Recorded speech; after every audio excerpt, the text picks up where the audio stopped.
Yo, what's up guys? Alf here, and today I'm going to be doing a new installment in the Brews from Scratch series where I just record myself building a new deck completely from scratch, talking you through all the deck building process and the decisions that I'm making. Then I'm going to try the deck out, see how it performs, maybe do some tweaks for it and then see how it performs again, and just show you the whole deck building process from beginning to end. So today I'm doing an idea that I've had for quite a while since the spoiler season, and that is Phyrexian Dragon Engine with Greasefang. So Greasefang, very powerful combo deck. If you're unfamiliar with it, it's pretty simple.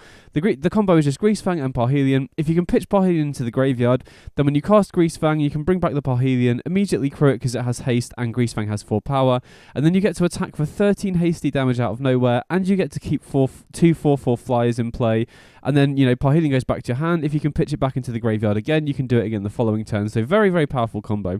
So how does Dragon Engine fit in? So Dragon Engine, if you've not seen it, 3 mana 2/2 double strike, and if you bring it back from the graveyard to the battlefield, you can discard your hand and draw 3, and it has Unearth for 5, so you can bring it back from your graveyard for 5 mana, it gains haste, and you exile it at the beginning of the end step. So how does it fit into the shell? Well, first of all, it works incredibly well with Goblin Engineer, which is definitely a card that works very well in the Mardu Greasefang shell in general already. So Goblin Engineer, 2 mana 1/2. When it enters the battlefield, it allows you to pitch any artifact from your graveyard to the from your deck to the graveyard. So a very nice curve out with Greasefang is just play Goblin Engineer on turn 2. Pitch Parhelion into the graveyard, then just play Greasefang on turn 3, and then you can just combo off on turn 3, which is really nice. But Goblin Engineer also works very well with the Dragon Engine, because you can pitch the Dragon Engine into the graveyard, and then if the Goblin Engineer survives, you can activate it to sacrifice another artifact, bring back the Dragon Engine from your graveyard, discard your hand and draw 3, and then you can just do this every other turn, because you can then sacrifice the Dragon Engine to bring back the other artifact that you sacrifice, and then the following turn you can sacrifice the artifact to bring back the Dragon Engine again. So you're essentially just drawing 3 cards every other turn, which is super powerful. And even if the Goblin Engineer gets killed, pitching Phyrexian Dragon Engine to the graveyard still gets you value because you can unearth it for 5 mana later in the game. So there's some really nice synergy going on here with Goblin Engineer. Another really nice synergy with Dragon Engine is Can't Stay Away, which is another card that is very commonly run in Greasefang decks. So Can't Stay Away is a 2 mana reanimation spell that also has flashback for 5, but this just allows you to bring back any creature from the graveyard with mana value 3 or less. So obviously this is great at bringing back Greasefang if the opponent kills it or you pitch it to the graveyard for whatever reason, but it also works really nicely with the Dragon Engine as well, because if you bring Dragon Engine back with this, you get the enter the battlefield trigger to discard your hand and draw 3 cards, which is really nice. So it works really nicely with 2 cards that you already want to be running, and additionally it's another card that is fine to pitch, or you kind of actively want to pitch it to your discard spells. So another card that is very commonly run in Greasefang decks, because you want to be able to pitch the Parhelion to the graveyard if you draw it naturally, is something like Faithless Looting. And Phyrexian Dragon Engine is a card that you're very happy to discard to cards like Faithless Looting as well. So this is kind of the core shell of the deck that I really wanted to test out. And so what I'm going to do is just go through, add all of the potential cards that I think could work well in this deck, and then kind of trim it down to what I think would be the optimal 60. So the first card that I'm thinking could work very well here is Portable Hole. I definitely think you want some interaction in the deck, and I really like Portable Hole in this shell because it deals with graveyard hate for a start, which is a big issue because this particular build of the deck does seem much more reliant on the graveyard than a lot of the other Greasefang decks, like especially Esper Greasefang. The whole idea of that deck is it's built to not get hit too hard by graveyard hate. Now, I think graveyard hate right now is popular in Historic, but it's not so overbearing that you can't play graveyard decks. But the great thing about Portable Hole is it's just a generically good removal spell. It's good against wizards, taking out their early creatures. You can take out stuff like Retrofitter Foundry against the artifact decks. It has a lot of good targets, and it can take out the commonly played graveyard hate like Unlicensed Hearse or Rest in Peace as well. Plus, on top of that, it's also an artifact, so you can sacrifice it to the Goblin Engineer to bring back the Dragon Engine, which is really nice. You can Portable Hole their 1-drop, play Engineer on 2, and if you don't have the Greasefang, you might want to pitch the Dragon Engine. Then you can activate the Goblin Engineer, sacking the Portable Hole, get back the Dragon Engine to draw 3. So the fact that this is an artifact works nicely with the Engineer as well. Another card that I'm definitely interested in, I was kind of debating whether I'd want to run Fragment Reality or Portable Hole in the main deck, because Fragment Reality is another flexible removal spell that also takes out graveyard hate.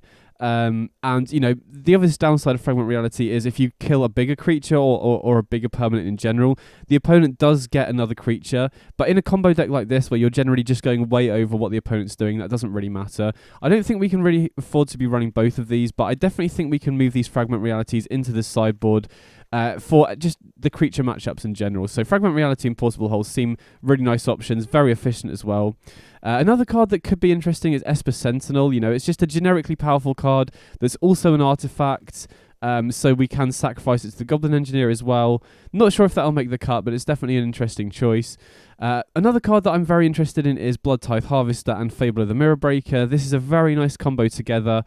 Blood Tithe Harvester is nice because it acts as board presence and interaction as well. And the fact that it creates a blood token, again, gives you stuff to sacrifice to Engineer. You know, for Phyrexian Dragon Engine to be good, I definitely want to make sure that I'm running enough artifacts so that I can consistently activate the Engineer. And Blood Tithe Harvester, I think if I'm running Blood Tithe Harvester, I will also want to be running Fable of the Mirror Breaker because they do pair really well together. You know, if you can set up Fable, well, if you can let Reflection of Kikijiki untap, you can start copying the Blood Tithe Harvester to essentially act as a removal spell every single turn, which is really sick as well. And then another card that I also want to try out is I think it's called Scrapwork Mutt. Hold on, let me just search for it. Yeah, Scrapwork Mutt here. So this is a discard outlet. So when it enters the battlefield, you may discard a card if you do draw a card. So it's just a way you can pitch Parhelion to the graveyard. You can pitch Phyrexian Dragon Engine. You can pitch Can't Stay Away. You can pitch Faithless Looting. It has Unearth, which means you can play it from the graveyard. So, you know, it's a discard outlet itself, and it's something that you don't mind discarding to your other outlets. It's also an artifact for Goblin Engineer. So there's a lot going on for this card that I really like. And honestly, in general, I don't think I really want to be running too many expensive cards because the whole idea of this deck is you want to be able to abuse the Phyrexian Dragon Engine to just refuel. And I think if you run too many expensive cards, you're going to end up in situations where you're having to discard stuff from your hand. You really want to just play out your hand, completely empty your hand, and then just, you know, Can't Stay Away the Phyrexian Dragon Engine or bring it back with the Goblin Engineer and just completely refuel. So my initial thoughts for how to build this deck, because obviously we're 8 cards over 60. I think we could potentially go to 22 lands, 23 or 22 in this deck if we lower the curve a bit, but we'll have to see how it pans out. But either way, I think we definitely have to cut 2 4-ofs here, and maybe we can run, you know, maybe a 1 or 2 of.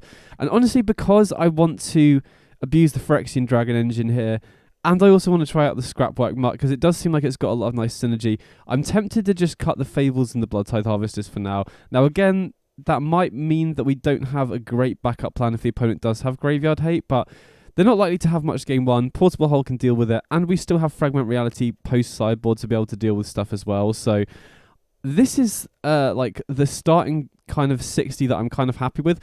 I think with a curve this low, we probably can go down to 23 lands, so we can run a 1-of. I'm not 100% sure what I want to run as the 1-of for now, so I'm just going to leave it blank, and then we'll build the sideboard and then return to what could be that last non-creature spell non-land spell to go in the deck.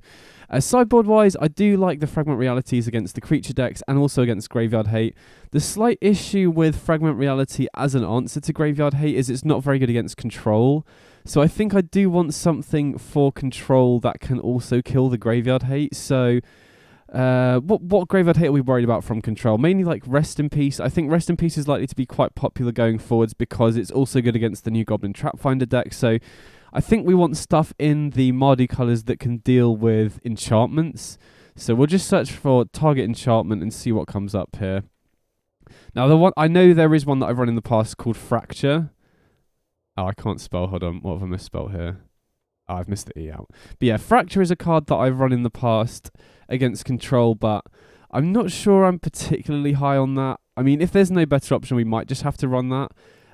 Because it doesn't really do much unless the opponent has a Planeswalker in play, which is a slight issue. But anyway, I'll have a look through these, see if I spot anything that looks good to me.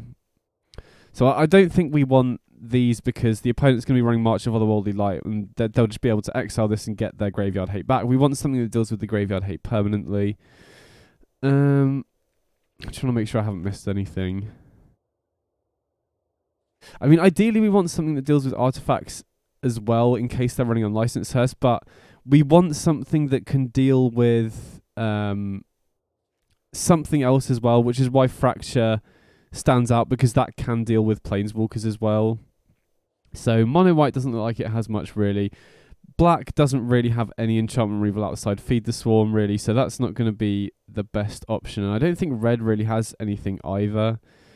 So it might just have to be Fracture then, which is a bit annoying, but I think we can afford to dedicate a couple of Fracture for the control matchups. It's slightly annoying because you really don't want to keep Portable Hole in that matchup either, so we might have to run 4 Fracture, 4 Fragment Reality, which is taking up a lot of slots in the sideboard. Maybe we can trim on this, but for now I'll just put 4 of each in. Then other decks, I mean, I think I probably want to run some Brotherhood's End for the Affinity decks, and that also doubles up against the very go wide decks like Elves and stuff like that as well, which is pretty nice. Kolaghan's Command is an interesting option as well, because that's another card that could be interesting against the control matchup. I'll just put 1 in for now, but I could see trimming this. You know, it is good at getting back stuff like Greasefang potentially, but I could definitely see that not making the cut in the end. Against control, to be honest, maybe we could run Planeswalkers. You know, Obnixilis is a card that I've always been impressed with in the control matchup. Liliana, to be honest, Liliana's pretty nice as well because we have a lot of stuff that we want to discard. So maybe we go 2 Fracture, 3 Liliana in the sideboard, because I feel like Liliana, or maybe 2, because we might want to be running Thoughtseize as well for combo decks.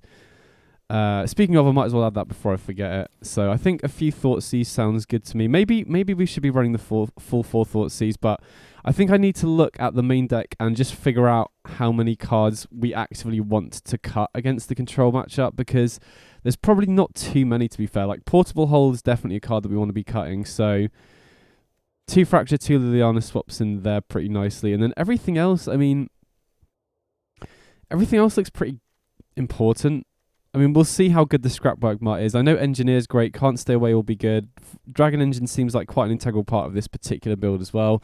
And Looting is like a big enabler as well. So maybe we run Thoughtseize, but for other matchups. Although, to be honest, like, the only real combo decks right now are the Traveller deck, which I'm going to put some more targeted cards for, because I feel like that's a deck where you really need to have Enchantment Hate, because that's the only real type of hate piece that they struggle to interact with. So we definitely want a more targeted piece for the Trap Finder deck, I think.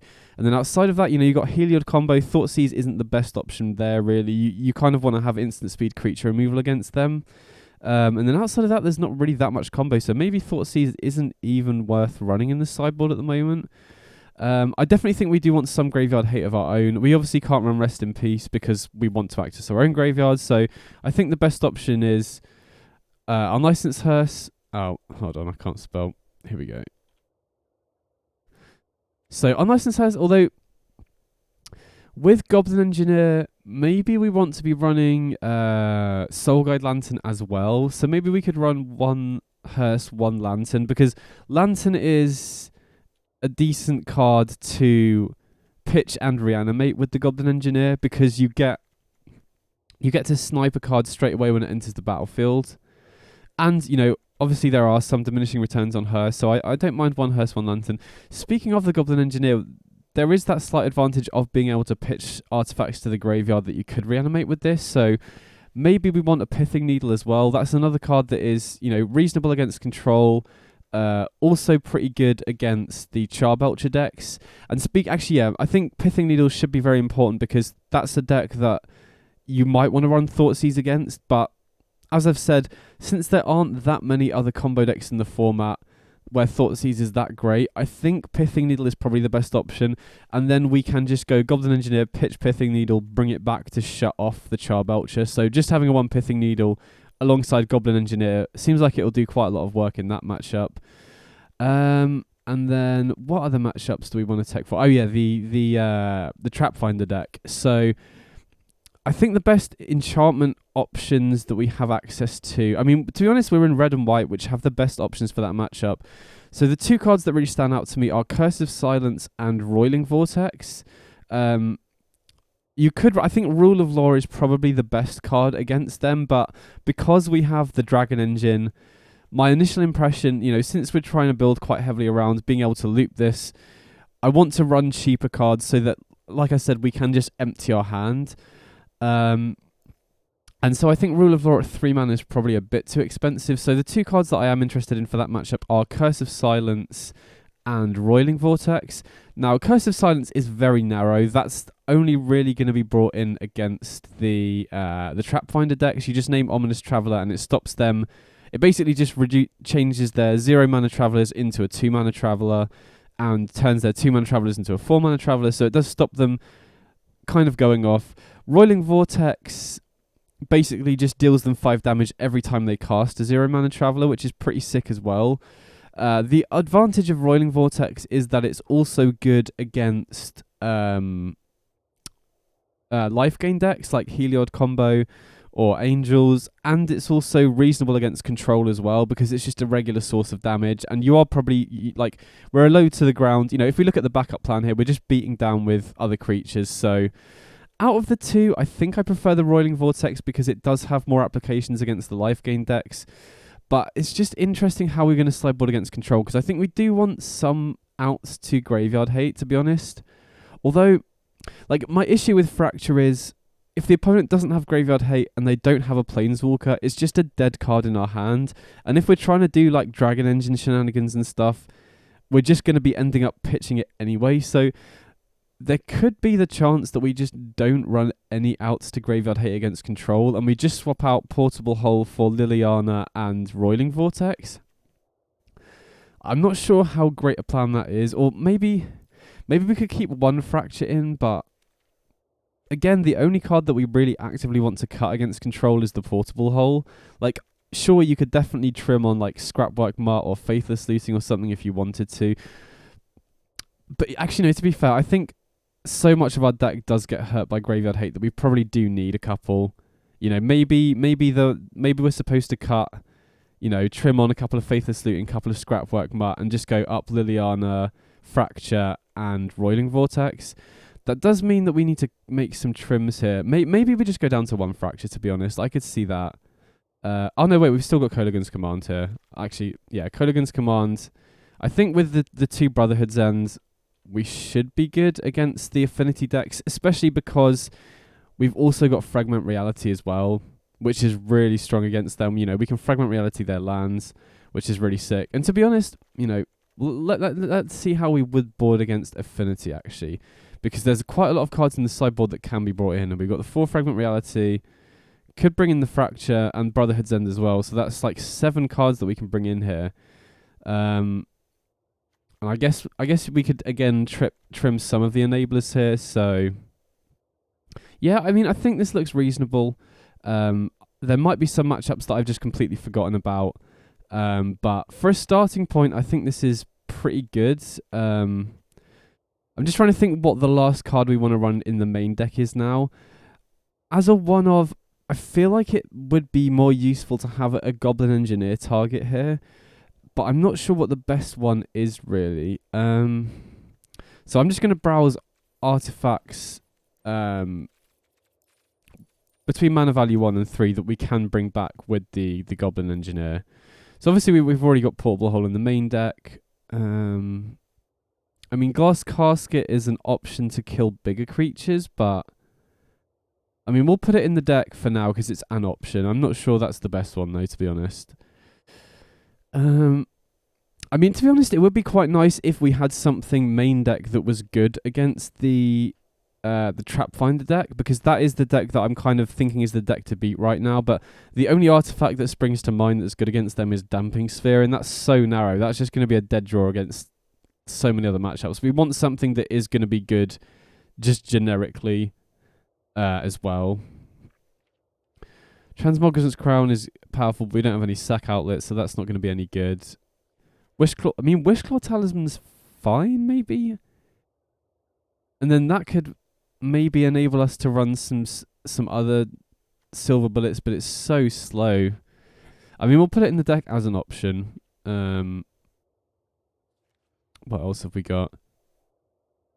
I mean, the research desk is interesting, but again, I think if we're just doing a Goblin Engineer for value, we're almost always just going to go for the Dragon Engine instead, because that's just way more powerful than the research desk. You know, if the Engineer gets to untap, we just get to draw 3 rather than just exiling the top card. So I'm not sure that's any better than the Dragon Engine, to be honest. What else? Brayer's Apprentice is a cool card, but only really if you're running Retrofit Foundry, I think. What else have we got here? Only Colt Anvil? I think you need to build more around that for that to be good, really. What else have we got? Chromatic Star's interesting, but again, you know, if we're doing Engineer for value, we're just going to go for Dragon Engine instead. Grafdigger's Cage is a potential sideboard option as well, because it doesn't shut off your combo. And it does shut off Muxus, so that's a potential sideboard card, maybe, if we can find room for that. Although, having said that, I really can't see a situation where we would rather pitch a Grafdigger's Cage instead of a Dragon Engine. So maybe this is, you know, maybe the deal with Goblin Engineer is you either pitch the Parhelion if you have the Greasefang, or you're going for the Greasefang, or you always pitch the engine if you don't. So maybe this is, or like, you know, Pithing Needle against Charbelcher is a good option, because it does just shut off their whole game plan, basically. And like, you know, Lantern is good if you need Graveyard Hate.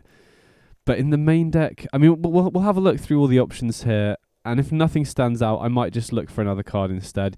You know, one card that you could potentially run is Mishra if we're running the 4 Dragon Engines, but I think that's kind of just like, it's just too cute, really.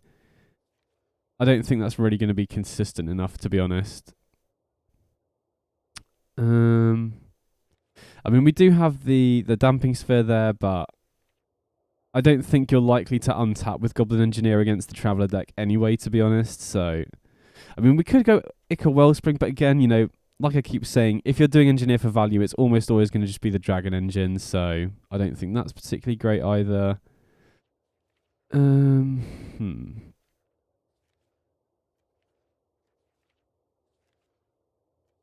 Yeah, nothing really stands out to me here. And like I keep saying, you know, as I've realised as I'm going through these, I don't think there's really a card that we would rather pitch to Engineer that isn't Dragon Engine or Parhelion. I mean, to be honest, maybe the last card in the deck could just be a Fable. But it seems really weird running a one-off Fable. I feel like when I want to run a one-off, it's a card that has severe diminishing returns, but the first copy has a lot of value. So yeah, I'm not sure about the Glass Casket or the Wishclaw Talisman, to be honest. I mean, we could main deck a Liliana. That seems fine, I guess, as a one-off. And then that's, you know, gives you a bit more removal, gives you a bit more game against control, and I don't really mind running it as a one-off either, really, to be honest, because that is definitely a card that is, you know, pretty clunky in multiples. There are certain matchups where it's pretty bad as well. I just quickly edited in post, so the next 5 or 10 minutes of the video that I recorded was me building the mana base, and to be honest, it wasn't particularly interesting to watch. It was basically me just counting the dual lands to try and have the right number of each source in the deck. And I've also ended up tweaking the mana base since I played in the constructed event as well. I was slightly off on the coloured sources, so I thought it'd be easier for me to just show you the final mana base and explain the important things in there. So the first thing is we want white and red on turn 1 for Esper Sentinel, Portable Hole and Faithless Looting. According to the Frank Carsten articles, you need 14 of each, which we have here between all the dual lands. The other slightly annoying thing here is that we need double black on turn 3 for Liliana of the Veil. And apparently to have that on turn 3 consistently, you need 18 black sources. Now, unfortunately, we were only able to fit in 16 in the mana base because I don't really want to go higher than 23 lands because we'll end up flooding out. But as a one-of, and, you know, we've got 2 more copies in the sideboard, but as a card that's only a one-of in the main deck, and we're only really bringing in against control, I feel like it's probably fine to run 16. And in terms of the actual dual lands themselves, I've gone for the The fast lands here, typically I'm not a huge fan of these because it is annoying having them entering tapped on turn 4 onwards, especially, obviously we don't have anything that costs more than 4 mana other than Parhelion that we're never really going to be hard casting, but as the game goes on, we are going to be refueling our hand with Phyrexian Dragon Engine, so we do want our lands entering untapped if possible, but the only other alternative for dual lands are, first of all, Pathways, which I don't think are really good enough.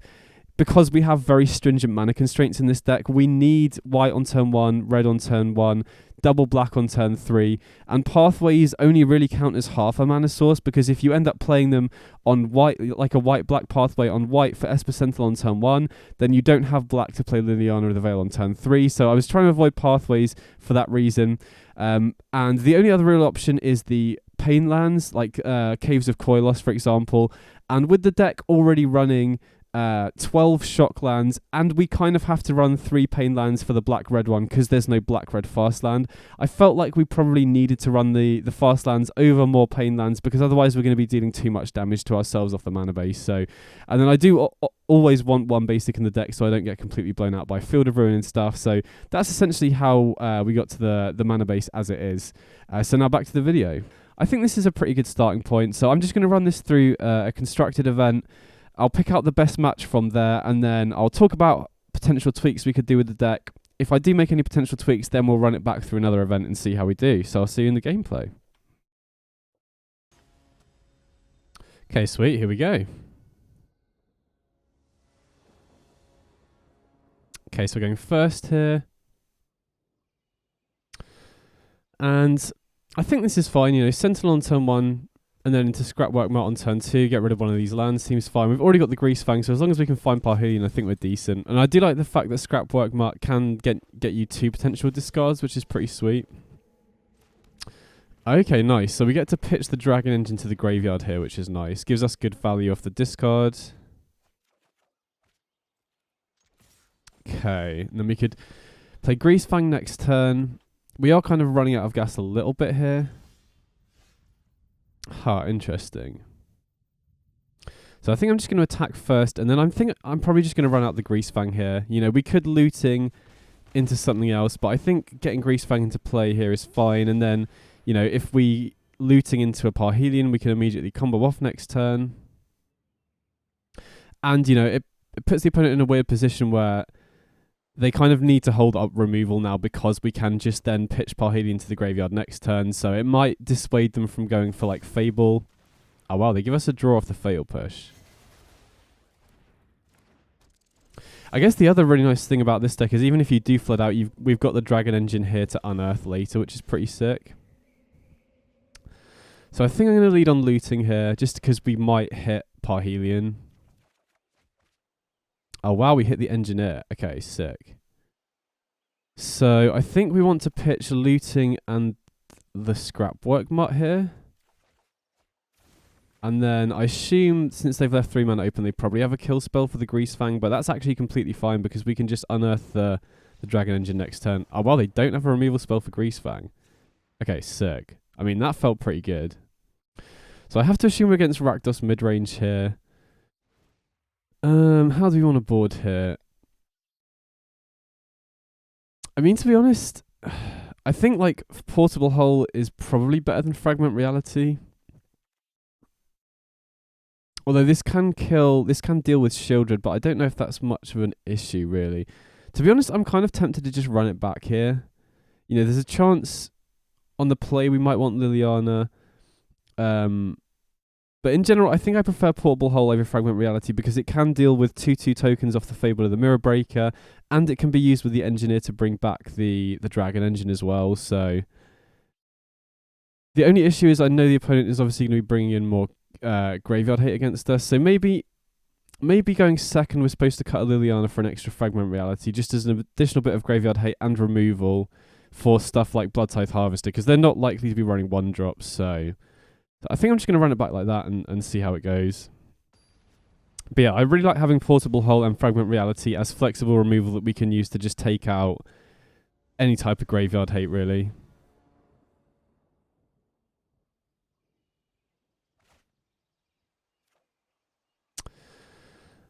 I think we can keep this because we can to be honest, this is really nice because we drew the Greasefang anyway. But I was going to say this having Engineer in the deck feels so nice because this hand, had we not drawn the Greasefang, we could just go Goblin Engineer, pitch Phyrexian Dragon Engine, and then can't stay away the Dragon Engine. Either way, we'll just go Engineer, pitch Parhelion here since we've already got the Greasefang. And then we can just Greasefang next turn. If they kill it, we have the can't stay away. So yeah, this feels like we have so much redundancy here. We also have removal for the Graveyard Hate. Okay, they Angrath Rampage the Engineer. That's completely fine. And, I mean, they can't have... There's no 1-mana removal spell that can kill Greasefang here, right? Not that I'm aware of, anyway.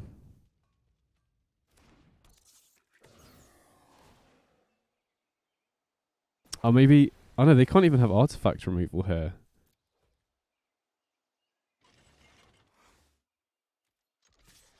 So we get to attack, and then we've already got, we've got looting to pitch it back into the graveyard next turn, and Engineer to go again. Okay, so they've got push. So that Angrath Rampage seems like it has to be a misplay then, because had they not Rampaged, they could have cracked the Blood token to trigger Revolt, and then Fatal Push the Greasefang. Either way, I think we should just win here, because... Oh, okay, they've got Weathered Runestone, but we can still just Portable Hole that, then Faithless Looting, put the Parhelion back. So we'll lead on the Portable Hole here. I guess they could have a Braid for the Portable Hole to stop the Parhelion coming back. Oh, okay. Now they don't have mana for a Braid either. I guess they could Fatal Push the Greasefang now. Either way, we'll we'll looting here and we'll pitch the Parhelion. Oh, okay, sick, we got that. I mean, that felt really good.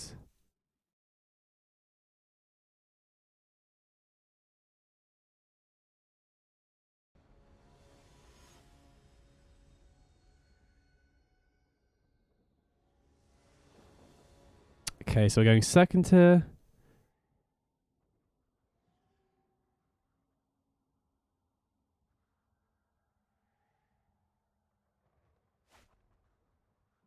And wow, I mean, this is a snap keep for sure. Looting the Parhelion away. Wow, Bonesaw. Huh, that's not something I expect to see. So we will looting on one here. And we will pitch the Parhelion and probably a land, I think.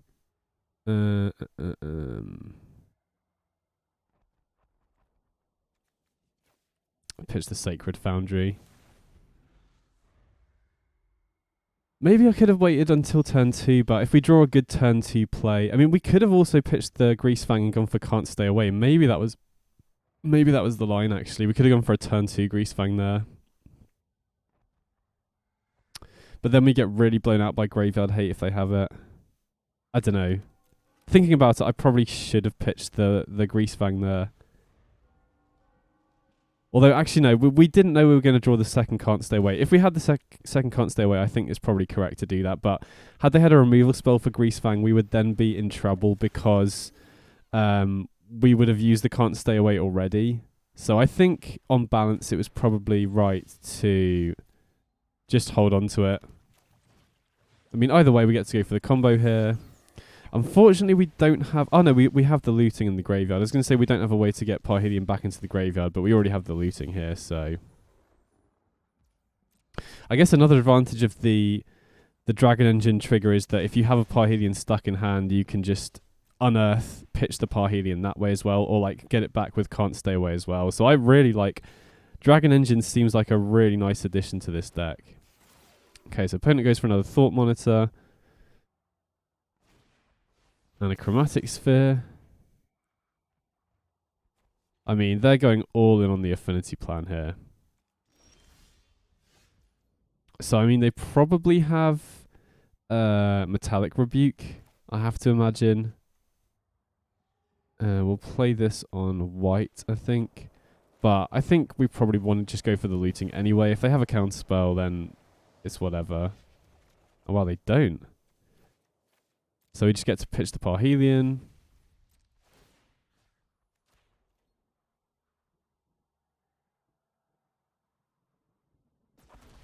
Wow, doesn't look like the opponent has anything to stop us here. So this should just be game then, right? Unless they've got something that I'm just not considering at all. Yeah, even if they have like Fatal Push, that's not even close to being good enough here. Or I guess they could, if they had Fatal Push, they would have just cracked this sphere, killed the Greasefang before we got back the Parhelion, right?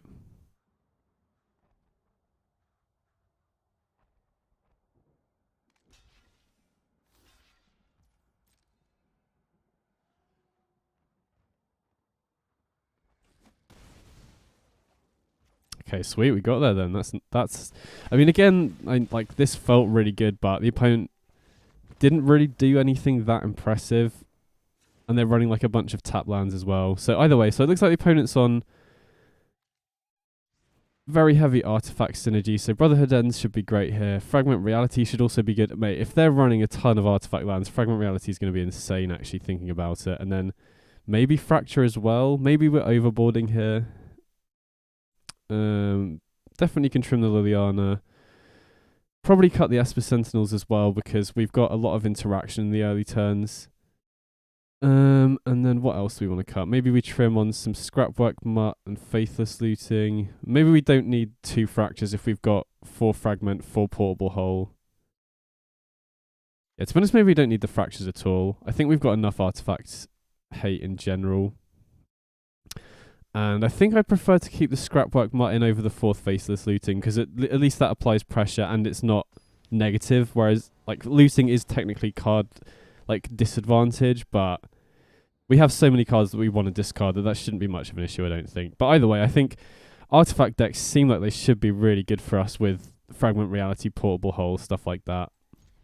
Okay, nice. So we can looting the Dragon Engine into the graveyard. Oh, okay. Opponent has the graveyard hate. Oh, the double graveyard hate. Oh, the triple graveyard hate. Okay, I guess we're on the fair game plan then. I mean, I think we're still looting here. Get rid of this Parhelion. And what else do we want to pitch here? I mean, Can't Stay Away is not going to do much in the face of triple Tormod script.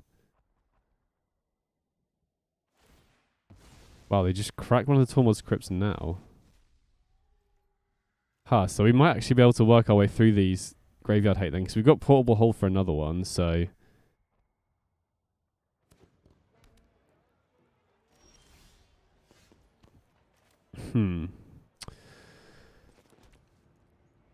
Oh, so this is a May ability. It's not you don't have to do this, which is interesting.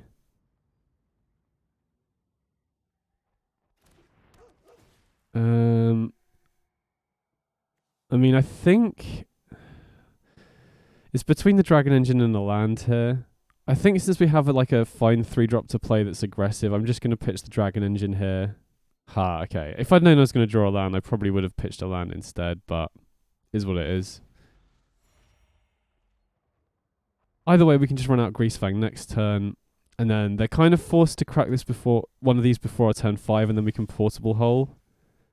Okay, interesting. So, I mean, we now have outs to their graveyard hate, but I think we just want to get aggressive here. So we attack in, play the Greasefang.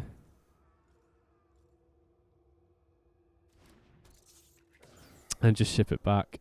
I mean, maybe we should be taking out the Tormod's Crypts just to limit the amount of artifacts they have in play for stuff like Thought Monitor, but I feel like getting aggressive is kind of important. You know, this is our backup plan when the opponent does have a lot of graveyard hate. I mean, to be fair, I mean, we're not against a deck that has a particularly strong or a particularly fast fair game plan, I guess, but just running out creatures like this seems fairly reasonable as like a plan B. But again, like this isn't the oh wow, Mystic Forge. Okay, I think we have to kill that. Okay, so yeah, opponent's like super all in on Affinity game plan here. What do they pitch? Okay, pitch a Foundry, sure. So I think even though we're giving them a card off the Forge or off the Fragment Reality, I think we still want to do that because that's just going to run away with the game otherwise. I'm not sure we want to attack with the Greasefang into the Mirror Enforcer either, so I think I'm just going to Fragment Reality the Mystic Forge now. Just to stop them getting any more value off it. And then play a tap land. I guess they're forced to crack one of the Tormod's crypts. Okay, they get an Ornithopter perfect, so that's, you know, unless they hit a Retrofit a Foundry off the top, that's basically doing nothing. And then if they crack one of the Tormod's crypts before we get to unearth the Dragon Engine, I guess, like, surely they have to crack it. Like, maybe I should have Portable Hold one of the Tormod's crypts, but then they just activate in response, right? So, okay, so they crack the Inventor's Fair. So if they don't crack a Tormod's crypt here, I think if I don't draw anything good for the turn, I'm supposed to just unearth the Dragon Engine. Because if I Portable Hold last turn, that just forces them to crack the Tormod's crypt. That doesn't really achieve much. Holding on to the Portable Hold is pretty nice because if they don't crack, you know, I assume they have to crack the Tormod's crypt here to stop me unearthing. Okay, they Thought Monitor. And if they do, then we can just Portable Hold the other one, and we have the Parhelion in hand. Okay, they attack. I think we can just let that through. We could block with the Muck to make it more likely that they crack. Well, they don't crack the... Huh, that's slightly annoying.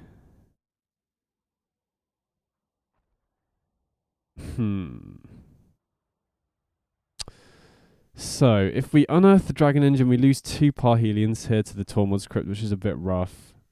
We could Portable Hold one of the Tormod's Crypt to force them to... I think we just have to Dragon Engine here. Oh, I guess they can crack in response, right? Sure, okay, so that's why they did it. Okay, so for some reason I thought Unearth just immediately put the creature onto the battlefield as part of the cost, but that makes more sense. I mean, that's actually fine in a way, because now we can, assuming we can find a way to discard, you know, if they attack with the Mirror Enforcer, we can just chump with the Scrapwork Mutt, Portable Hold the Tormod's Crypt. Although then they exile the Unearth, then we don't get to use the Unearth on the Scrapwork Mutt. So we basically need to discard... we need to draw another way to get Parhelion into the graveyard. So we can Portable Hold the Crypt, pitch the Parhelion, and then combo.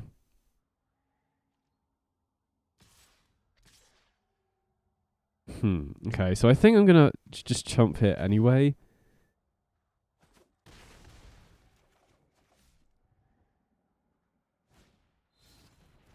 Okay, they got Retrofit of Foundry. That's pretty scary.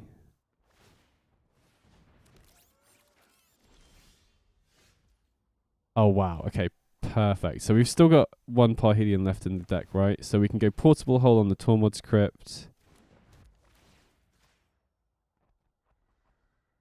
They crack it, get rid of the Scrapwork Mutt. Then we can go Goblin Engineer, pitch the Parhelion.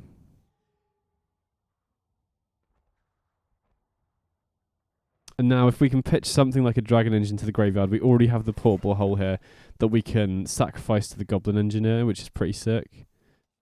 So we'll pitch the Parhelion.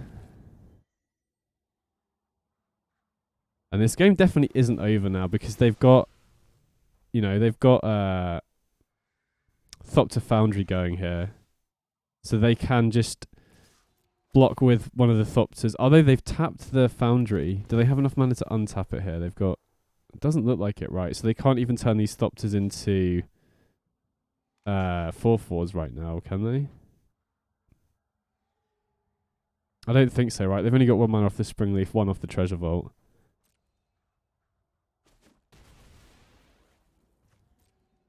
Okay, so that was pretty huge. I don't get why they made a 1/1 during their turn. Unless they're trying to set up for Affinity for the following turn for some reason.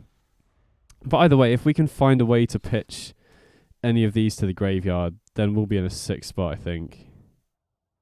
You know, if we can just find another discard outlet. I mean, to be honest, just 2 4/4 flyers is pretty good on this board anyway, right?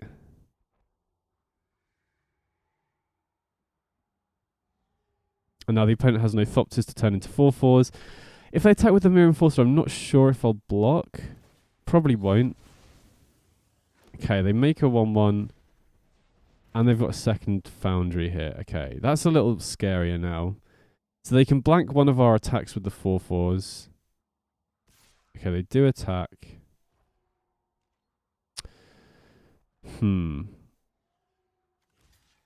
I think I want to block here. Because I want to keep the engineer alive in case we draw, you know, something that we want to loop from the graveyard. And any way to discard off the top pitches the Parhelion.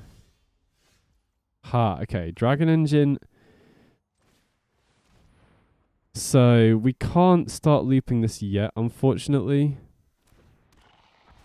But if they do make a 4/4, we can trade with the 4/4 with the Dragon Engine, then bring it back with the Engineer by sacrificing the Portable Hull, then pitch all 3 Parhelions, and then we're good to combo off. So opponent does make a 4/4. I mean, to be honest, that attack was probably bad from my point of view because they can just do that, and if not, to be honest though, if they don't do that, the other option is double blocking with the Thought Monitors, which I think I'm also happy with that exchange. Okay. So there's another piece of graveyard hate, which is a bit annoying. So now we don't have a way to combo off again, which is slightly annoying. And we also... Hold on, let me just check.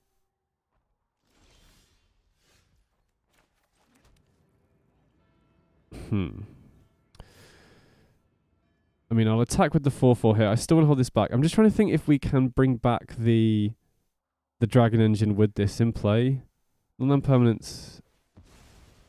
okay, no. So it doesn't work, unfortunately. So we need to try and find another Portable Hull, or Brotherhood's End would be sick here. Okay, so they do double block with the Thought Monitors, which again, I'm happy with that trade. If they attack with the 4/4, we can just block with the Dragon Engine. Okay, they got the Bone Saw. And make another 1/1. So yeah, Brotherhood's End would be the best draw here. What else? Although, to be honest, Brotherhood's End then also kills our own Portable Hull, which means that we can't loop the Dragon Engine with the Goblin Engineer. Okay, so they attack with the 4/4. I think we'll just block with the Dragon Engine.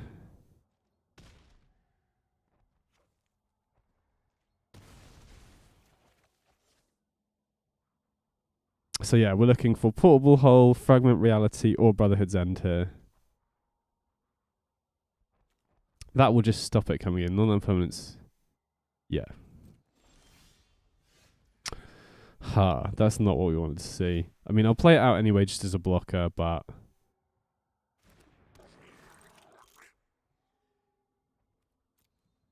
And...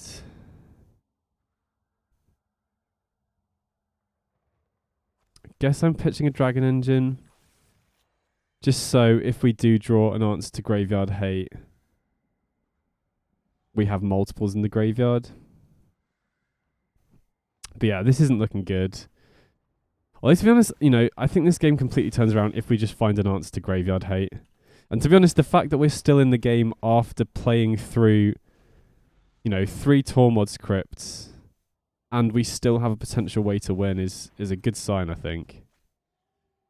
Because one of my biggest concerns with this particular build of the deck is that it would be too reliant on the graveyard, but it does seem, I mean, this isn't like a meta version of Affinity. Maybe we'd be having more trouble against the blue-white version, but it does give me hope that, you know, this game doesn't feel completely hopeless, and we've gone through 3 pieces of Graveyard Hate already. So another Bone Saw from the opponent. If they have a Nettle Cyst or something, this game's going to be over very quickly, but we still have a lot of outs. You know, like I said, any way to answer this Runestone and we're straight back in the game, I think. Especially Portable Hull or Fragment Reality. Then we can just bring back the Dragon Engine, pitch all the Parhelions, combo off again, threaten the combo 3 turns in a row.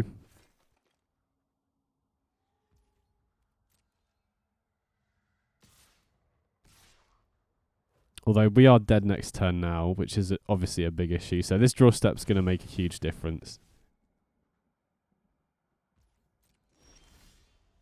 Oh, okay, sick. That was a very good draw. Although, wait, we're still dead to the Thought Monitor, right? Oh, no. Wait, the bone... Oh, no, wait. That only gives +1/+0. I thought it gave +2/+0 for a second. So we should be all right. And it kills their treasure vaults as well. Wow, this is going to be brutal. If it resolves. Thankfully, we have enough mana to pay for Rebuke as well, if they do have it. Wow, okay. So, I mean, I'll attack with the Greasefang. Oh, it kills the Bone Swords as well, obviously. Yeah. Then next turn, we can just unearth the Dragon Engine. So, yeah, I mean, that was obviously a sick top deck.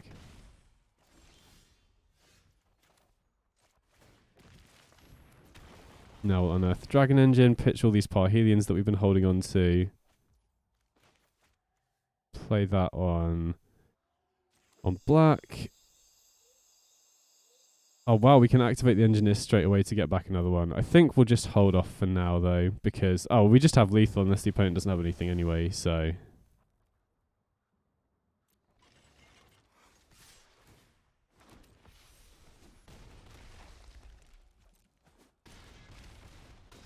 Wow, okay, so we managed to beat 3 Tormod Script and a Weathered Runestone. That was a good sign. Okay, sweet. So we managed to get a 5-0, which is decent for the very first draft of the deck. We managed to beat Rakdos Midrange, Affinity, Soldiers, Mono Black, and Mono Red Aggro. Now, a couple of the decks were suboptimal versions of the Tier 1 decks, so obviously slightly softer field generally in the events than if you're playing like a qualifier or in Mythic Ladder, for example, but the deck felt really, really good overall. The synergy between the Dragon Engine stuff, especially with Scrapwork Mart and Goblin Engineer, felt really nice. You know, one of the issues I've had with Goblin Engineer in the past was that if you're not pitching Parhelion, it doesn't really do much. And the ability to pitch the Dragon Engine and, you know, hold Can't Stay Away, for example, seemed really nice.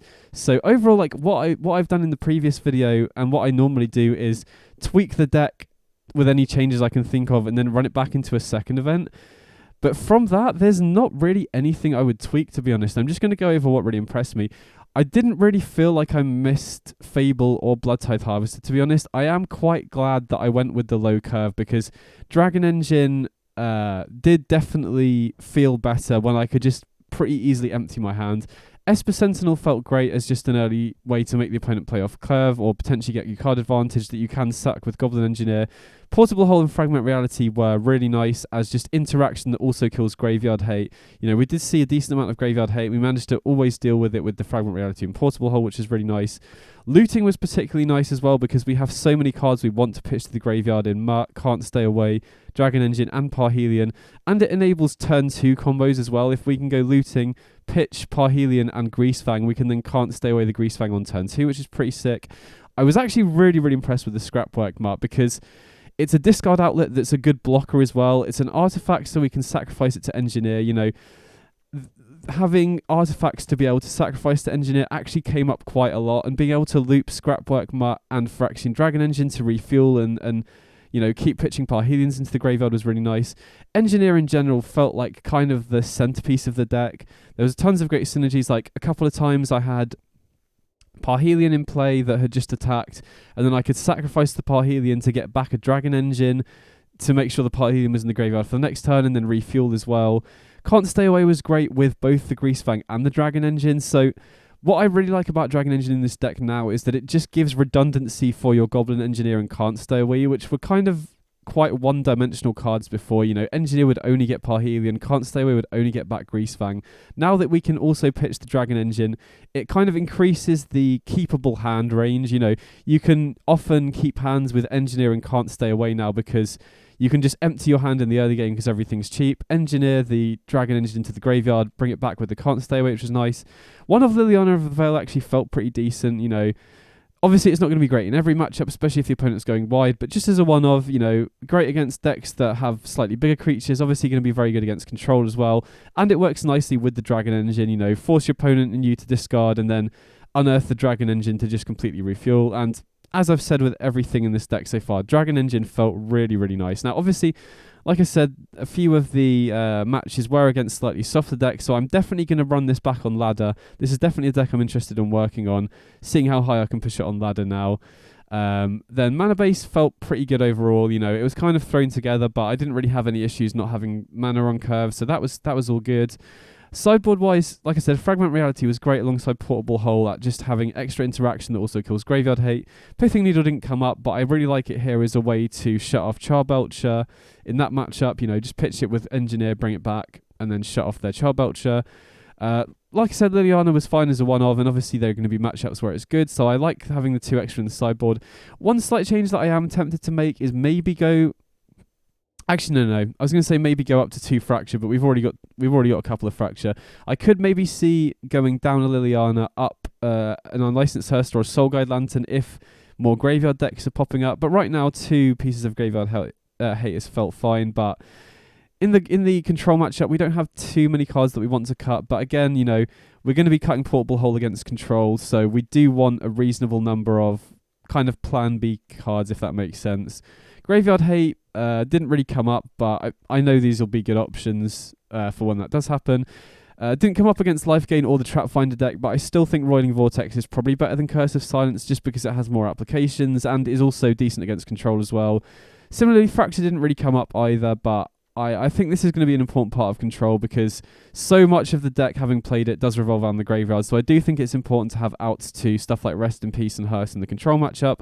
And Brotherhood's End was actually sick. I boarded this in against both Affinity and aggro decks, and it was great in both situations. So overall, I think I did pretty well with the first draft. It's felt really decent, and rather than going this through a second event, I'm just going to continue working on this on ladder. And if I can get a good finalized list after I've played it against more of a tough field and tweaked it a bit, I'll definitely post a more in-depth video on it in future. But anyway, yeah, that's the deck.